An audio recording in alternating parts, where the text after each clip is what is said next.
Pag galing din sa Pasita, pumunta doon sa bahay namin sa Valenzuela. We've never met. Mula nung maliit ako, nagkataon, nakatatapos ko kung matutunan itong paraan na ito, pag-share ng gospel. Pumasya sa bahay namin. Eh wala ako doon sa bahay, tinawagan ako ng nanay ko, sabi niya, anak, andito yung uncle mo. Sabi ko, sino yan? Kaya hindi ko pa ito nakita, pero hinahanap ka.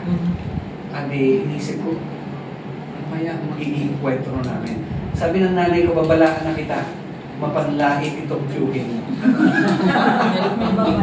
May babala. May babala. Mapanlait kasi well-off sila. Yung buhay nila doon sa Bicol, tapos kami, hindi kami parang niyang buhay.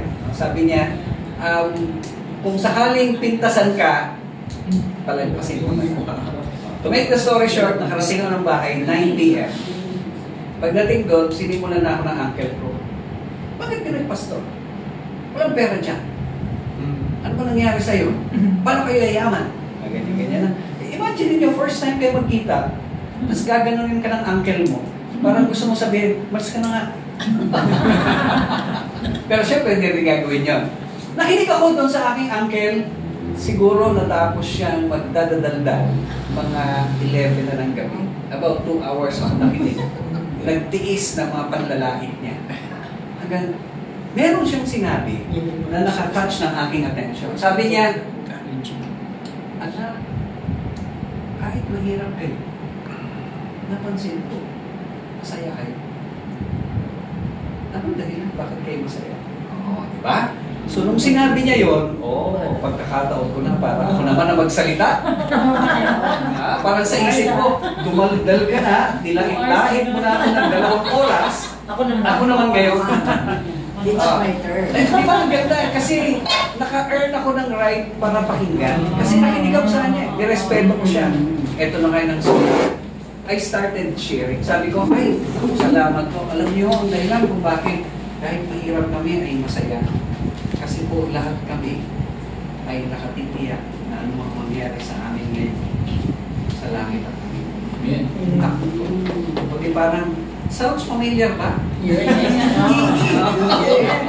Di ba? Sabi na-curious siya. Ay, paano kayo nakatiyak na pupunta sa langit? Kasi yung kapatid niya ay pare. Kaya sabi niya, magpare ka na lang. Yayaman ka. Yung kapatid ko, pare, walang asawa, pero maraming anak.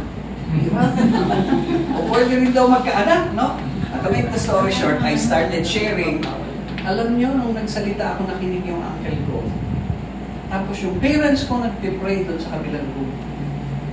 5 in the morning, yung uncle ko, umiiyak na nanalangin, tinatanggap yung regalo ng buhay. It becomes an overnight presentation of the gospel. Di ba? So, kaya ko na-share sa inyo yon, may mga opportunities kung minsan iba-iba. No? Minsan yung tao, kagaya nun, pagka mag-anak, kayang diretsahan. Lang kain ka.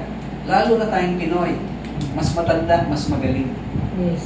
Di ba? Pag bata, sabihin, papunta ka pa lang, pabalik na ako. So, pag bata ka, huwag ka na makipagtalo. Makinig ka na lang.